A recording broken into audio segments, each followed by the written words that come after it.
Welcome to the Marc Steiner Show here in the Real News. I'm Marc Steiner. It's great to have you all with us. Our democracy is under attack, and one of the underpinnings of a free society is a free and independent press. Right now, 90% of our media is controlled by just 6 corporations. And when those in media do their job and confront power, they're attacked by their corporate owners and by the right wing who are in control of the White House. Trump said in response to the firing of Jimmy Kimmel, quote, "Congratulations to ABC for finally having the courage to do what had to be done," end quote. And while Jimmy Kimmel may be back on, many stations controlled by right-wing conglomerates like Nexstar, which controls over 200 stations reaching 220 million people, will not carry Kimmel. This monopolistic control of our media is a canary in the coal mine. And to unravel what we face, we're joined today by Jeff Cohen, founder of the media watchdog group Fairness and Accuracy in Reporting, and co-founder of RootsAction.org. He's a retired journalism professor at Ithaca College and author of Cable News Confidential, My Misadventures in Corporate Media. Jeff, it's good to have you with us. I really appreciate you taking the time here. Great to be with you. So, and a propitious moment as well. I mean, we could talk about, and we will, the state of media in America today and where we are. But the Kimmel episode was really, frightening in the beginning, but enlightening in how this is unfolding. I really want to start off with your kind of analysis of where that is, why this bloody thing happened in the first place, and why it's turned around the way it turned around. Yeah. It's been a long time coming. We'd almost have to talk about the decades of the federal government, both parties, Congress and the White House, allowing the media, placing the media in the hands of fewer and fewer, ever larger conglomerates. Yeah. That's the beginning. Right. And then these conglomerates, when they want to merge even bigger, they need to get federal approval. So if there's too many employees that are interfering or making things difficult with them, with whoever the government is, I experienced this, as you know, Mark. I was at MSNBC in the run-up to the invasion of Iraq in 2003. Right, I remember. And we were muzzled by management and then terminated 3 weeks before the invasion. And all the internal memos leaked out. Why? Because of what we were trying to ask journalistic questions about the invasion. So it's been happening decade after decade, but it's never been worse than now, because the conglomerates are bigger than they ever were, and we have the Trump team. So you have all of these companies doing somersaults to please Trump, especially if they have merger business before the Federal Communications Commission. The reason that Colbert was terminated, many of us believe, is because Paramount needed to merge with Skydance. When that happened, the boss of Paramount, Sherry Redstone, became $2 billion richer than the day before the merger. And the merger could not go through until 60 Minutes had been squeezed. The executive producer of 60 Minutes left in protest, as did his boss. And they were still holding out. That's when I suspected they're waiting for something to be done to either Colbert on CBS, which Paramount owns, or Comedy Central, the Daily Show on Comedy Central. So now we come to Kimmel, and it's the same thing.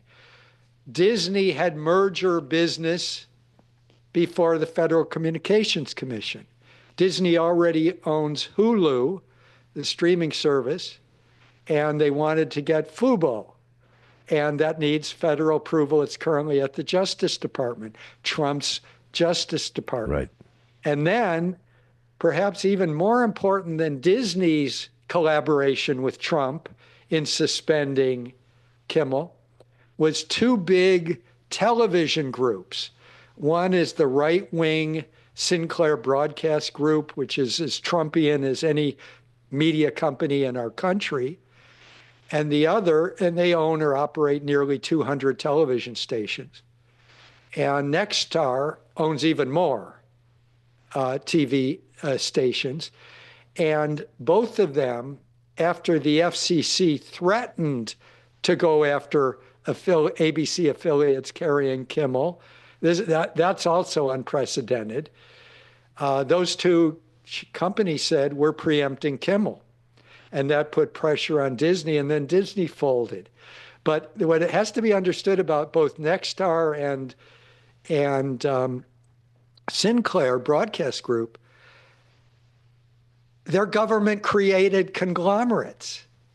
Prior to the 1996 Telecommunications Act that was pushed through by Democratic President Bill Clinton, hand in hand with Republican Speaker of the House Newt Gingrich, Right.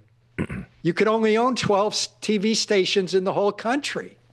You couldn't own 200 like Nexstar and Sinclair own. So that brings us up to today. They're going to bring Kimmel back this week, according to Disney. But Nexstar and Sinclair have said, no, he's not coming back on our stations. I heard from someone in Washington, D.C., they won't be able to watch Kimmel's return because of who owns the Washington, D.C. ABC affiliates. And nearly somewhere between 25 and 30% of ABC affiliates will not be carrying Kimmel on his return. It's so convoluted, but also very dangerous. Let me take a step back for just a minute, because people may not, who are watching and listening to us now, may not be aware of what happened in 1996 and how that allowed all this to unfold, and why the Democrats teamed up with Republicans to allow it to happen, why Clinton allowed it to happen, to kind of take this massive media world we have in our country, owned by many different people across the country, local stations doing it in local ways, why that changed. Well, what was the dynamic in 1996 that allowed that to happen, and exactly what did happen, so people understand really what we're facing? Yeah, it's really important. When we, for decades, one individual or company could only own in the whole country 7 television and 7 AM radio and 7 FM radio, and you couldn't own 2 in one market. When Reagan took over, Fowler, his FCC chair, got it changed, so it was 12, 12, 12. That's how it stood until the point you want me to talk about, which is 1996, when there was this corrupt law written by the telecommunications and media company lobbyists that sort of divided up the media pie among fewer companies that were going to allowed to get bigger because the caps were relaxed. So instead of being able to own 12 TV stations, now you could own hundreds. And so Sinclair Broadcast Group only owned 12 in 1996, and they're completely Trumpian. Totally right-wing. They've been right-wing since they intervened, I remember in the 2004 presidential election, running a smear documentary attacking Kerry 2 weeks before the election of Kerry and George W. Bush in 2004.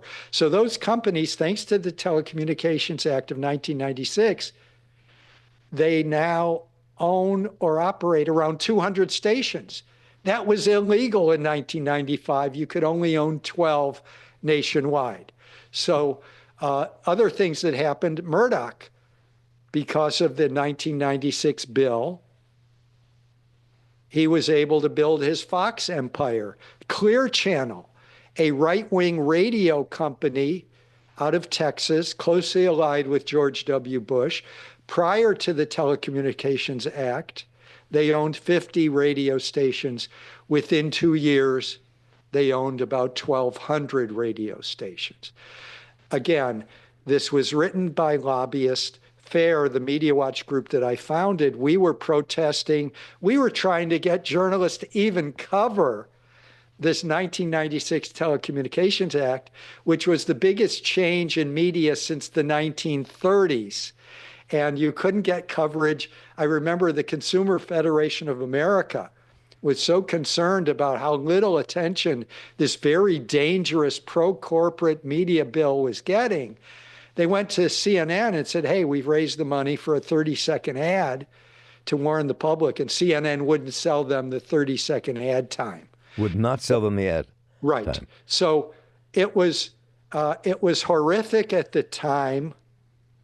I was able back then to write stuff in the Baltimore Sun, actually, Right. about how dangerous this bill was. And we've now seen the implications. Both parties back then, this is before Citizens United, corporations couldn't give to politicians, but they could give to party organizations. Right. That was what was called soft money. And the big media companies were giving big dollars to the Democratic Party organizations and the Republican Party organizations. And it passed the Senate, the Telecommunications Act of 1996, 81-18. And I remember talking shortly after it passed with Senator Paul Simon, not the singer, the senator from Illinois. Right. And Paul Simon was the only journalist in the Senate. He had been a newspaper publisher in Illinois.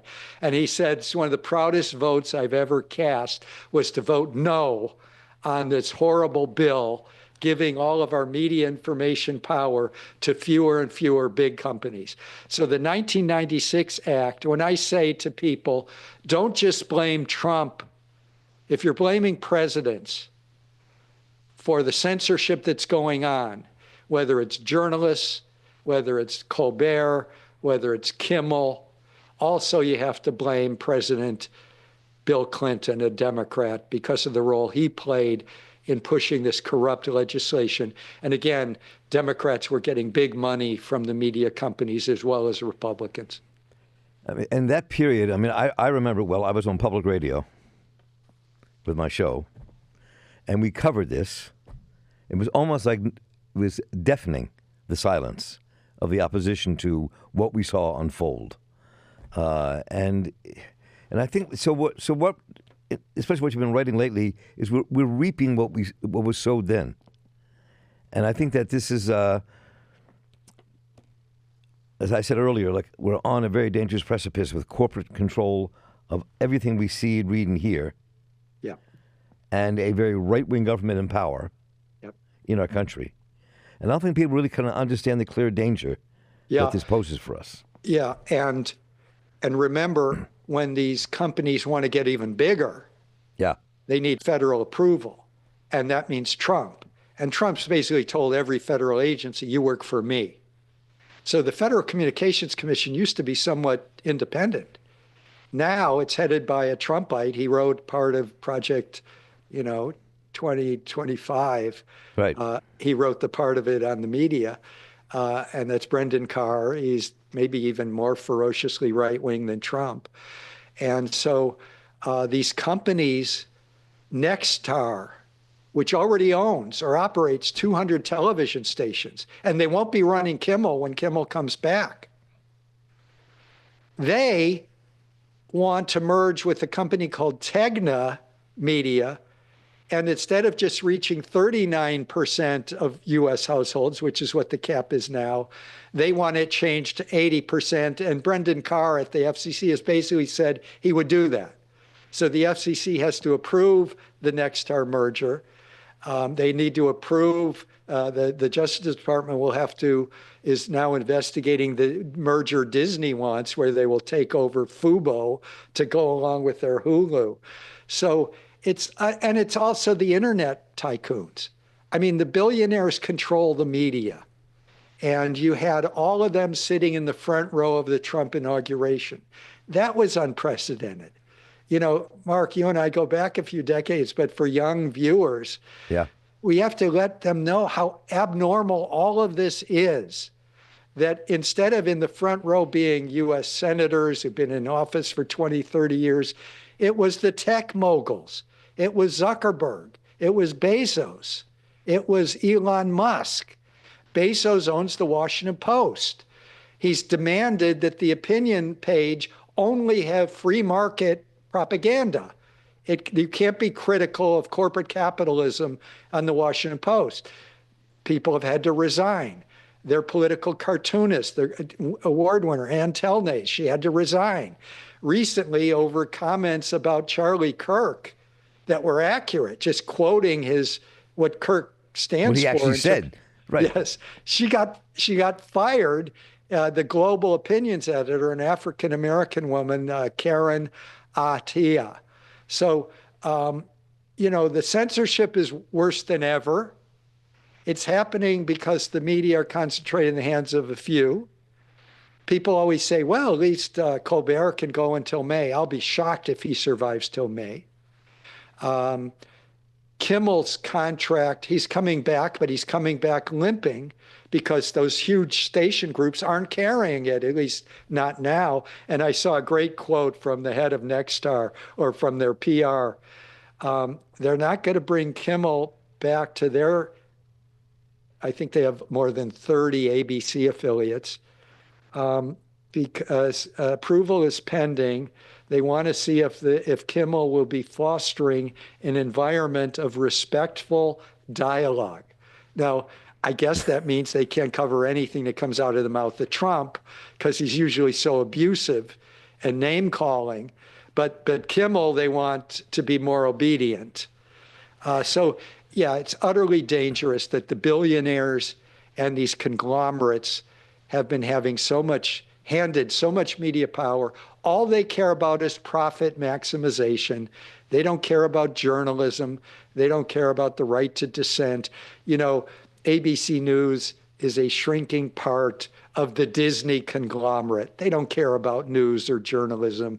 Paramount Skydance, because they got rid of, or they've terminated Colbert as of May, that merger went through with Paramount, that owns Comedy Central and CBS, merging with Skydance, which is Larry Ellison's money. He's the 81-year-old billionaire who founded Oracle. His son, David, is the CEO of Skydance. They've already announced they're going to move CBS News to the right. They're going to make sure there's no bias, nothing that will offend Trump.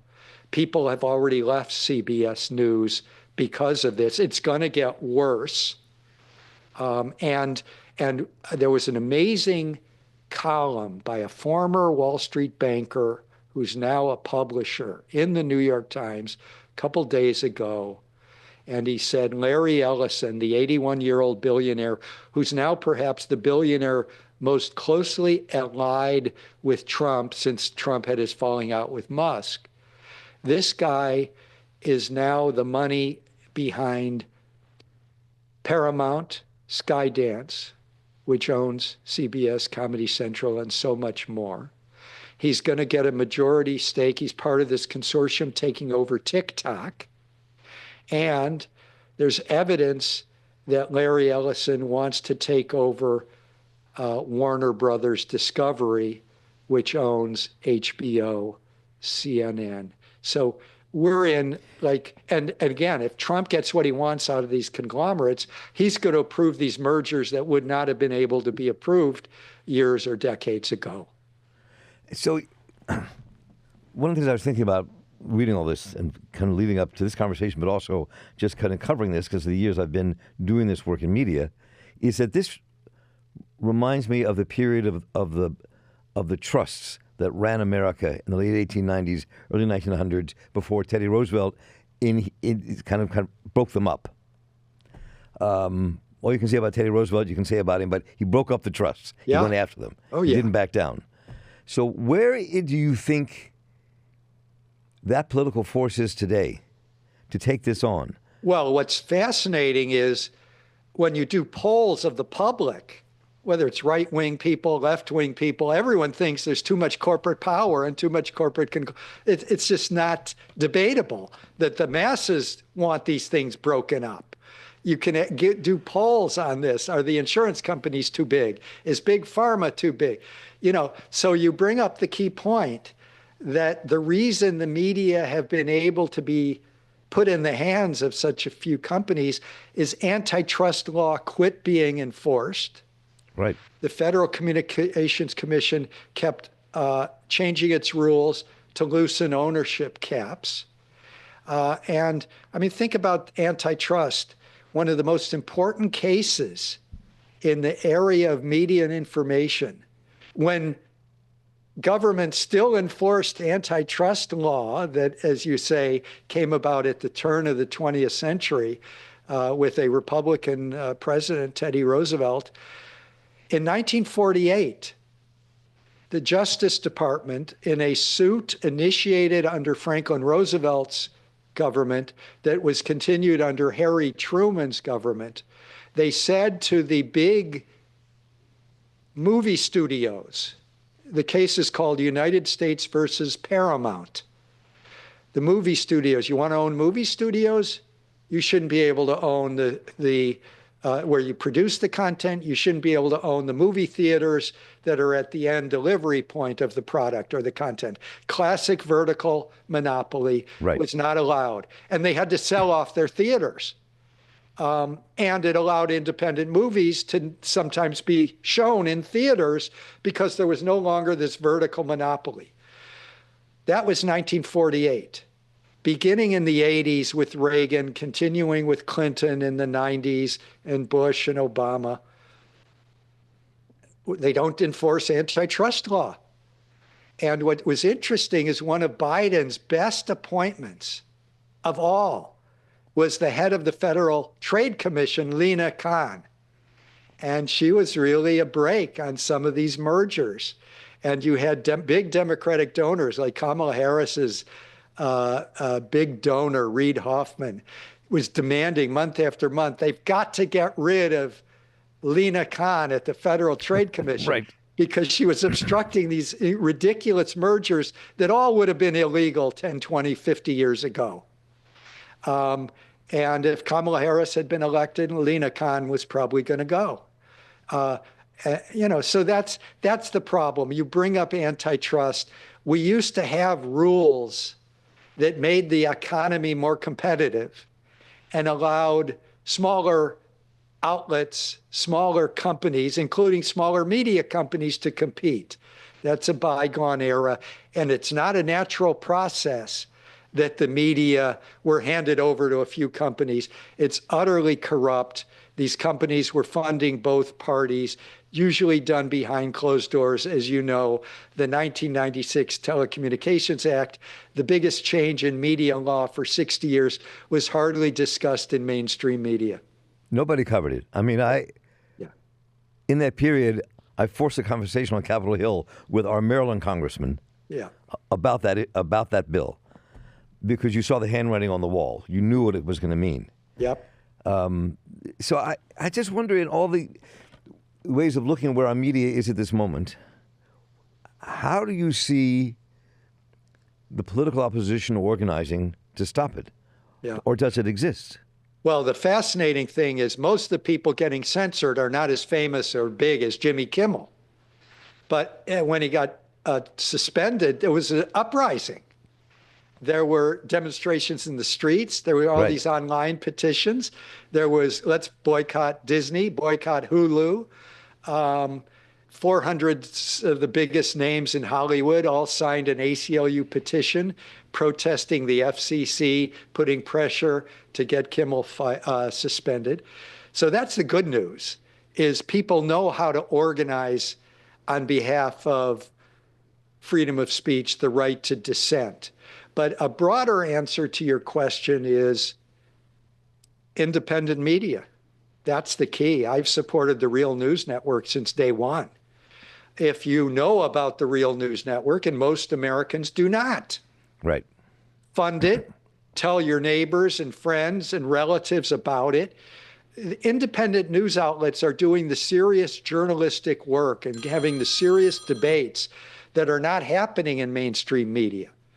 And so if you're an activist who cares about these big issues, whether it's labor rights, environmental justice, anti-racism, you've got to also be, if you're an activist on any of those issues, your second issue should be media activism.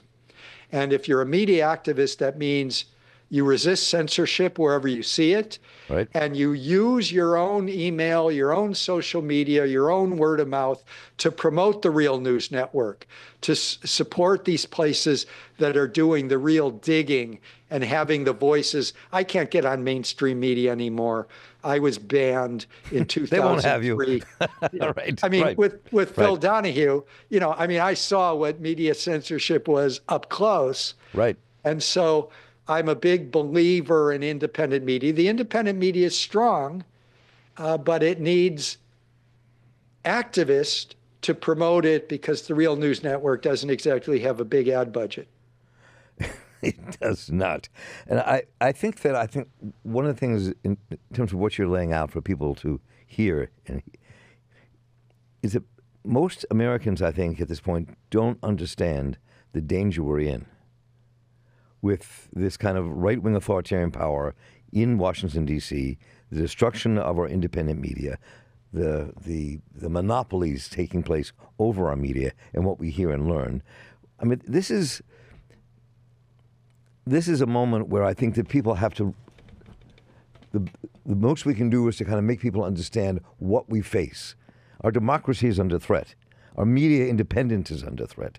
One of the things about America that made it blossom was freedom of the press. People speaking their minds. And press and the newspapers being owned locally by people in the community. Right.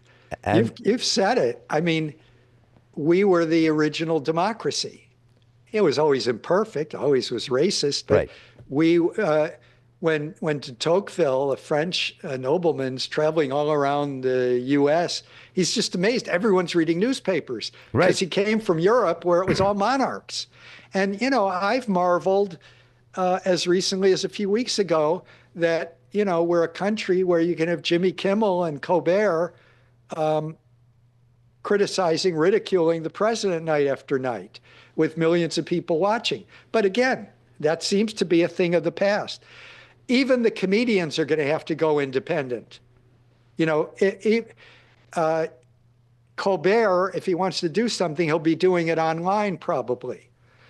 Kimmel, Jon Stewart, they're all making plans for a post, conglomerate, because we have these great comics that have kept many of us sane through the Trump era, but they're all employed by conglomerates. Paramount employs Colbert and Jon Stewart and the team at Comedy Central at The Daily Show. Warner Brothers Discovery, which may have a new right-wing owner soon, they employ one of the great investigative journalists of our day, the comedian John Oliver. Comcast, and Trump's been threatening Comcast. Comcast is the employer of Seth Meyers and Jimmy Fallon on NBC. Now, most people, if we had media literacy in the schools, kids would be taught, okay, here are the companies that own the media and information system. But we don't have media literacy in our schools. So it's very dangerous. The comedians have been a breath of fresh air. I've always said that you can learn more from a 10-minute monologue from Kimmel or John Oliver or Colbert than from watching like a month of news on those very same channels. The journalists have always been, this is why fair.org exists. And by the way, a good way to fight for media against censorship is with fair.org. But the reason, we exist is because of this censorship that has gone on. And you can resist it together as a group, and it's more effective. I'm telling people the worst thing you can do in a period like this, where Trump is collaborating with conglomerates to squeeze dissenting voices, the worst thing you can do is sit at home alone. You've got to join organizations. You need to become a sustainer of the Real News Network. You have to join fair.org. I'm also with Roots Action, an activism group that fights this censorship, rootsaction.org. When you start joining with other people, that that personal despair, I think, can be eroded because we're taking action and we're doing it with other like-minded people. And what you're saying is really critical. Everything you've been writing about it, I think, is very critical. But what you're saying at this moment in our conversation is critical because we're not done yet. And I can remember I'm dating myself here. I can remember in 1968 when we convened a national meeting in Washington, D.C., of alternative media, but not just alternative media, of media people of small newspapers across America who came in to start talking about what we have to do to organize to not allow then the corporate media from owning everything. And I think we're at that moment. Yeah, and we're at that. I think it's the most dangerous moment since the height of the Joe McCarthy era. Yes. Of blacklists, where so many journalists were purged. Edward R. Murrow didn't even defend some of the journalists that got purged from CBS News. Journalists across the country were purged. Academics were purged. Union leaders were purged. A number of unions were almost smashed during that era. And today, one of the most outrageous things that's happened in the last week or two is the University of California president has taken the names of 160 professors, students, and staff and turned them over for investigation to Trump on the basis that maybe they engaged in anti-Semitism. We know a lot of these people on the list are Jewish. Exactly. It's a hoax. You know, as we know from the encampments protesting the Gaza genocide, and my daughter is one of them. You know, so many of the protesters are Jewish, but they use this charade, this hoax that they're anti-Semitic when they protest the University of California being invested with Israel in killing Palestinian civilians. So they've turned over a list. It's like, if you're talking about echoes of the McCarthy era, when a university is turning over a list and the people on the list don't know what they did, they've been notified they're on the list. They have no clue why they're on the list. Many of them are Jewish. They are not anti-Semitic. So yes, it's a dangerous time, but we still have independent media. And, you know, if you put together the audience of the Real News Network and Democracy Now! And Common Dreams and Truth Dig and Truth Out and Counterpunch and the Young Turks, Salon.com. I mean, you've got millions of people every day are getting independent news from non-corporate, non-conglomerated sources. That's new. Now, there's obviously tens of millions that don't know about these independent sources. But the fact that so many millions of people are getting the news every hour. This didn't happen in the 60s. In the 60s and early 70s, which was a boom in independent media, we had underground newspapers, Liberation News Service, but it basically reached a youth demographic. Right. And it was once a week. You know, aside from Pacifica Radio, it was once a week. With the internet, we have these independent outlets that are giving you the real scoop, as you guys say, the real news on an hourly and daily basis. And we didn't have that in the late 60s, early 70s when the underground press, the alternative media boomed. Well, I really do appreciate this conversation, and I do want to have more of these conversations with you and others, and we have to keep this fire burning. And you keep your fire burning and keep putting yourself out there. Thanks. And we have to be optimistic. I know the Real News Network emphasizes taking action, not just learning the news. That's right. That's the key. That's the key. Thanks, Mark. Once again, thank you so much. Thank you. We'll stay in touch. Once again, let me thank Jeff Cohen for joining us today. And thanks to David Hebden for not only running the program, but editing today's program. And producer Rosette Sawali for making it all work behind the scenes. And everyone here at The Real News for making this show possible. So please, let me know what you thought about what you heard today and what you'd like us to cover. Just write to me at mss@therealnews.com, and I'll get right back to you. Once again, thank you to Jeff Cohen for joining us today and for the valuable work he does for all of us. So for the crew here at The Real News, I'm Marc Steiner. Stay involved, keep listening, and take care.